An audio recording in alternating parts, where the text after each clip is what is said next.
अभी ये chat GPT वाली कंपनी ओपन एआई के सीईओ सैम ऑल्टमैन जब भारत आए थे तो एक बड़ा कांड हो गया था, आपको याद होगा। एक कॉन्फ्रेंस में गए थे भाई साहब, वहां किसी ने इनसे ये पूछ लिया, If you want to build foundational models, how should we think about that?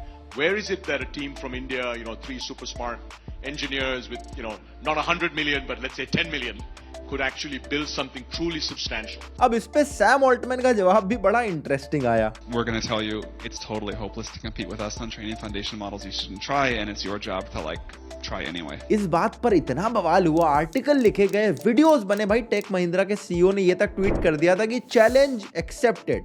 अब ज्यादा बवाल देखते हुए सैम ऑल्टमैन ने कहा, भाई मेरे कमेंट को मिस इंटरप्रेट मत करो, मैं किसी को डिसरिस्पेक्ट नहीं करना चाहता था।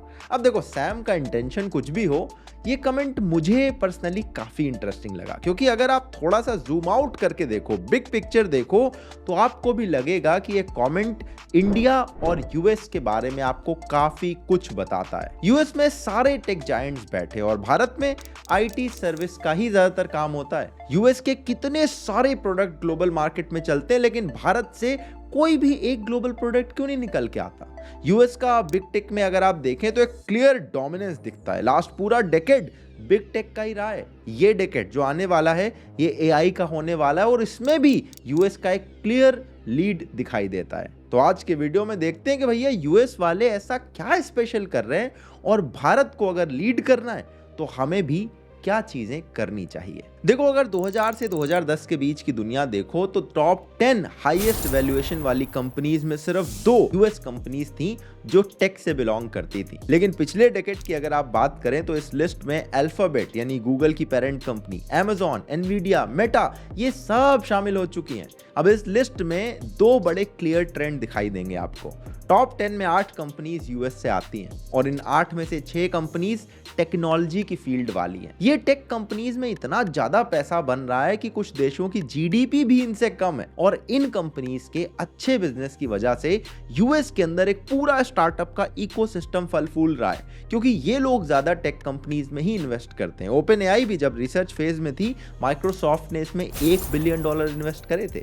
अब इतनी सारी टेक कंपनीज यूएस में ही क्यों बनी, इस पर डिटेल में मैं आपको बताऊंगा, लेकिन उससे पहले मेरा आपसे एक सवाल है। भैया भारत में अपना कोई चैट जीपीटी नहीं है, लेकिन इसका मतलब ये थोड़ी कि आप चैट जीपीटी यूज करना छोड़ दो। भाई इसका फायदा उठाना तो बनता है ना, क्योंकि लिटरली लोग इससे अपनी जॉब आसान कर रहे हैं, कॉलेज असाइनमेंट करवा रहे हैं, यूट्यूब वीडियो की स्क्रिप्ट तक लिख रहे हैं। और अगर आपको भी ये जानना है कि चैट जीपीटी से सब कैसे हो सकता है, तो मैं आपको रेकमेंड करूंगा हमारे सेगमेंट स्पॉन्सर ग्रोथ स्कूल की 3 घंटे की वर्कशॉप, जो ग्रोथ स्कूल के फाउंडर वैभव सिसिंती खुद होस्ट कर रहे हैं। वैसे तो ये वर्कशॉप पेड है, लेकिन डिस्क्रिप्शन में जो मैं लिंक दे रहा हूं वहां पे फर्स्ट 1000 व्यूअर्स के लिए ये बिल्कुल फ्री होने वाली है। इस वर्कशॉप से आप सीख सकते हो कि भैया एआई और चैट जीपीटी यूज करके ज्यादा एफिशिएंट कैसे हो सकते हैं। चाहे आप एक वर्किंग प्रोफेशनल हो, फाउंडर हो, फ्रीलांसर हो, क्रिएटर हो, ये वर्कशॉप आप सारे ही लोगों को मदद करने वाली है। ये वर्कशॉप ना मैंने खुद भी अटेंड करके देखी। इसमें लोग सिखाते हैं कि चैट जीपीटी में प्रॉम्प्ट कैसे लिखने चाहिए, इससे आप अपना रिज्यूमे कैसे बना सकते हो, कोल्ड ईमेल कैसे लिख सकते हो, इनफैक्ट इंटरव्यू के लिए कैसे प्रिपेयर कर सकते हो। मेरे ओपिनियन में अगर आपको बेसिक लेवल पे चैट जीपीटी को कैसे ऑपरेट करना है ये जानना चाहते हो तो आपके लिए वर्कशॉप काफी सही रहेगी। ये ग्रोथ स्कूल जो है ना, ये लोगों को प्रैक्टिकल स्किल सिखा के उनको टॉप 1% बनने में हेल्प करता है। इनके कोर्सेज ऑलरेडी 5 लाख से ज्यादा स्टूडेंट्स ले चुके हैं। ग्रोथ स्कूल में कुणाल शाह, तन्मय भट्ट और सिकोया जैसे वीसीज ने भी इन्वेस्ट करा है। तो जल्दी कीजिए, डिस्क्रिप्शन में जो लिंक है उसको क्लिक कीजिए। बस सिर्फ पहले 1000 लोगों को ये वर्कशॉप फ्री मिलेगी। तो अब आते हैं वापस अपने वीडियो में। देखो, यूएस की कंपनीज ने बिग टेक में डोमिनेशन के लिए 2 बड़े सिंपल स्टेप उठाए थे। उन्होंने सबसे पहले अपने बेसिक जो काम थे, जिस काम में बहुत इनोवेशन नहीं होता है, उसको आउटसोर्स करना शुरू कर दिया। भारत, चाइना, मैक्सिको, फिलीपींस, इन सारी कंट्रीज में जहां लेबर कॉस्ट जो थी वो यूएस के कंपैरिजन में काफी कम आती है, यानी कि लाखों का काम हजारों में हो जाता है। और इससे इन कंपनीज के काफी सारे पैसे बचे और ये जो पैसा बच रहा था ये लोग अपने कोर एरियाज को और सॉलिड करने में इन्वेस्ट कर रहे थे। इसीलिए यूएस की कंपनीज के अगर आप कस्टमर सपोर्ट वाले कॉल सेंटर देखोगे आपको भारत के अंदर मिल जाएंगे। और इसके बाद इन कंपनीज ने अपने कोर को इंप्रूव करने के लिए भारत जैसी कंट्रीज से ही टैलेंट अट्रैक्ट करना शुरू कर दिया। आप यूएस की टेक कंपनीज में एक नजर डालो, इंजीनियर से लेकर सीईओ तक आप देखोगे मेजॉरिटी में इंडियन ओरिजिन के बंदे ही आपको दिखाई देंगे। ये वो लोग हैं जिन्हें भारत से ज्यादा अच्छी higher education, job, salary, salary, quality of life, ये सब कुछ देकर टेक कंपनीज ने यूएस के अंदर अट्रैक्ट कर लिया है। Albert Einstein, Joseph Pulitzer, Henry Kissinger, Jawed Karim, Elon Musk, ये सारे के सारे लोग यूएस में एज अ इमिग्रेंट आए थे।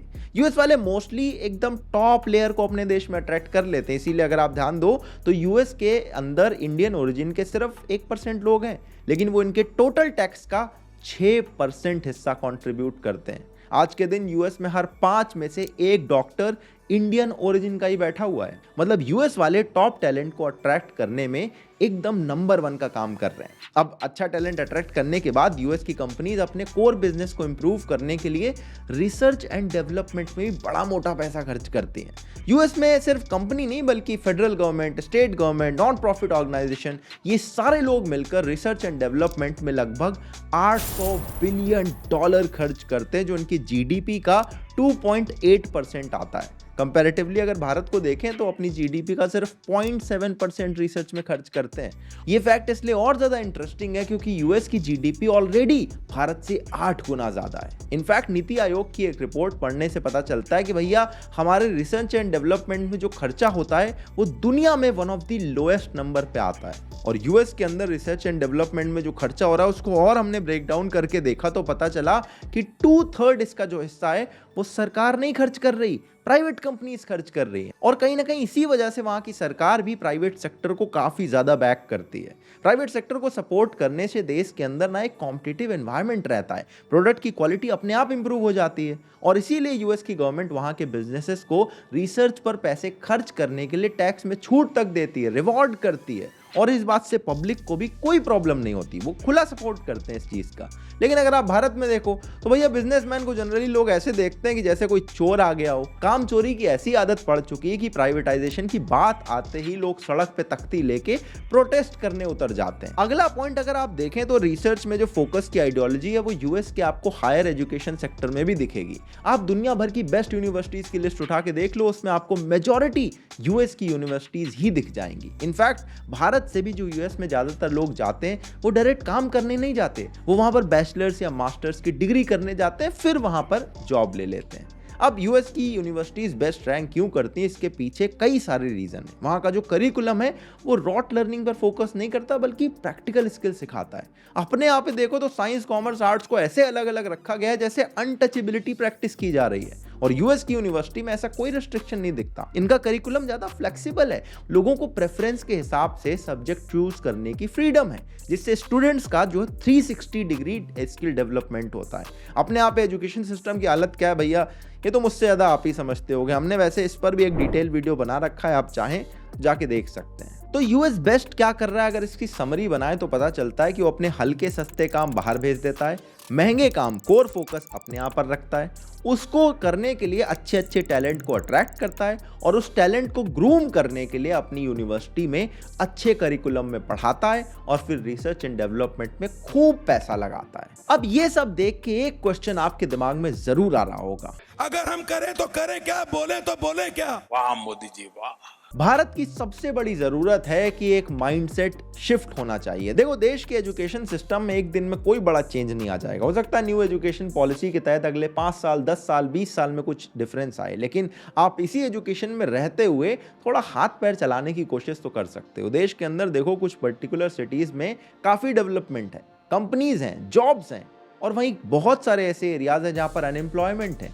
अनस्किल्ड लोग हैं। बस एक कोर्स करने के बाद दूसरा कोर्स करते हुए स्टूडेंट्स हैं और इनके बीच में एक ब्रिज की जरूरत है। दिक्कत यह है कि देश के मेजॉरिटी ऑफ जो स्टूडेंट्स हैं वो 10th के बाद 12th कर लेते हैं, 12th के बाद ग्रेजुएशन, उसके बाद सरकारी नौकरी की तैयारी, या फिर अगर ग्रेजुएशन में बीटेक कर लिया है तो ट्रक लेके जो आईटी सर्विस वाली कंपनी आएगी उसमें सॉफ्टवेयर टेस्टिंग की जॉब का इंतजार करने लगते हैं। अब ये सरकारी नौकरी के पीछे 4-5 साल खराब करने वाली बात जो है वो बिल्कुल सेंस नहीं बनाती है। इसके साथ ही अगर आप सिविल या मैकेनिकल से इंजीनियरिंग कर रहे हैं तो उसके बाद आप आईटी सर्विस कंपनी की राह देखते हुए वहां पर सॉफ्टवेयर टेस्टिंग के सपने सजोएं, ये भी बात कोई ज्यादा सेंस बनाती नहीं है। इस देश में जितने भी लोग हर साल ग्रेजुएट हो रहे हैं उतने लोगों को सरकारी नौकरी में ना जरूरत है और ना ही वहां पर इतनी जगह है। प्राइवेट फर्म भी जिस तरह से स्किल ढूंढ रही हैं वो किसी भी 4 साल की ग्रेजुएशन डिग्री में सिखाई ही नहीं जा रही है। आप रिपोर्ट्स उठा के देख लो यार, अनएम्प्लॉयमेंट से ज्यादा दिक्कत इस देश में अनएम्प्लॉयबिलिटी की है। इसीलिए खुद से कोशिश करो कि जब कॉलेज की पढ़ाई चल रही है तब ऐसी स्किल को सीख सको जो मार्केट में उस टाइम पे रेलेवेंट हो, फिर वैसी ही कंपनीज में अप्लाई करो। अब तो रिमोट जॉब्स भी कितनी ओपन हो गई, लिंक्डइन में एक बार जाके चेक तो करो। देश के लोगों में बहुत सारा पोटेंशियल है, बस दिक्कत यह है कि वो सारा पोटेंशियल गलत डायरेक्शन में मेहनत करके बर्बाद कर रहे हैं, और अगर ये चीज बंद हो गई तो देश अपने आप ऊपर जाने लगेगा। दूसरे चेंज की जरूरत भैया हमारे प्राइवेट सेक्टर को भी है। हम सैम ऑल्टमैन को कितना भी बोल दें कि भाई चैलेंज एक्सेप्टेड, लेकिन देश में आईटी सर्विस इंडस्ट्री की रियलिटी हर आदमी को पता है। मास हायरिंग होती है, सर्विसिंग का काम है, कोई मेजर प्रोडक्ट डेवलपमेंट नहीं है। मेजर लोग तो सॉफ्टवेयर टेस्टिंग में लगे हैं और कई लोग प्रोजेक्ट ना रहने की वजह से हमेशा बेंच पे ही बैठे रहते हैं। ऐसा करके एक तरह से यूथ का पोटेंशियल बर्बाद ही तो किया जा रहा है। ना अच्छा काम मिल रहा है, ना अच्छी सैलरी, तो ऐसे में कुछ इनोवेटिव होने का मोटिवेशन कहां से निकल के आएगा। देश के अंदर इन्वेस्टमेंट का इकोसिस्टम भी पैसा ऐसी कंपनी को लगा रहा है जिसका बिजनेस मॉडल बाहर कहीं प्रूव हो चुका हो। इन सिंपल वर्ड कहूं तो कॉपी पेस्ट वाली कंपनीज पर ही पैसा डाला जाता है। उबर चल गया तो ओला बना दो, अमेजॉन चल गया तो फ्लिपकार्ट बना दो। ओरिजिनल आइडिया कहाँ है, इनोवेशन कहाँ है? एक ऐसा प्रोडक्ट बता दो जो हमारे यहाँ से निकला और ग्लोबल मार्केट में चल गया हो। अरे जब 20 इनोवेटिव प्रोजेक्ट्स में लोग ट्रस्ट करके पैसा लगाते हैं और उनको फेल होने की फ्रीडम देते हैं, तब जाके एक ओपन एआई बनता है जिसका प्रोडक्ट पूरी दुनिया में एक रेवोल्यूशन ला देता है। जब सारा पैसा और focus copycat safe product में लगाया जाएगा जो बाहर कहीं पहले पॉपुलर हो चुका हो, तो हमें भैया फर्स्ट कॉपी प्रोडक्ट से ही खुश रहना पड़ेगा। इसके अलावा पॉलिटिकल रैलीज से लेकर सोशल मीडिया के ट्रेंडिंग पेज तक मैं एक चीज बहुत नोटिस करता हूं, वो है कम्युनल टेंशन। इसको थोड़ा सा कंट्रोल करने की जरूरत है। जो 16-17 साल के लड़के लड़कियां अगले 10-20 साल के रेवोल्यूशनरी आइडियाज पर काम कर सकते हैं, वो अगर हिंदू मुस्लिम की डिबेट पे अटके रह गए तो डेफिनेटली बाकी देश हमसे आगे निकल जाएंगे। अरे कल के दिन यूएस अगर सुपर पावर नहीं भी रहा तो भाई चाइना बाजी मार ले जाएगा और अपना नंबर फिर भी मुश्किल से ही आएगा। देखो ऐसा नहीं है कि देश में कुछ भी अच्छा नहीं हो रहा है। अरे मैंने खुद ही रिसेंटली एक वीडियो बनाया था यार कि देश के अंदर क्या क्या बहुत तगड़ा हो रहा है। पूरी दुनिया भी यही बोल रही है कि अगली डेकेड भारत की डेकेड है। लेकिन इस स्टेटमेंट को एकदम अगर सच बनाना है ना, तो ग्राउंड लेवल पर एक मेजर माइंडसेट शिफ्ट की जरूरत है और इस तरह के अनकंफर्टेबल ट्रुथ को फेस करने वाले डिस्कशन करने की भी जरूरत है। अगर आपको ये बात थोड़ी सी भी समझ में आती तो आगे शेयर कर दो, कुछ बोलने का मन है तो कमेंट्स में बताओ, लाइक कर दो तो वीडियो आगे रेकमेंड हो जाएगा, और सब्सक्राइब कर लोगे तो ऐसे और वीडियोस मिलते रहेंगे। मैं आपसे मिलूंगा अगले वीडियो में, तब तक के लिए अपना ध्यान रखिएगा। जय हिंद, वंदे मातरम। और हाँ, ग्रोथ स्कूल की वर्कशॉप का लिंक डिस्क्रिप्शन में डाल दिया है, उनको एक बार चेक जरूर कर लेना।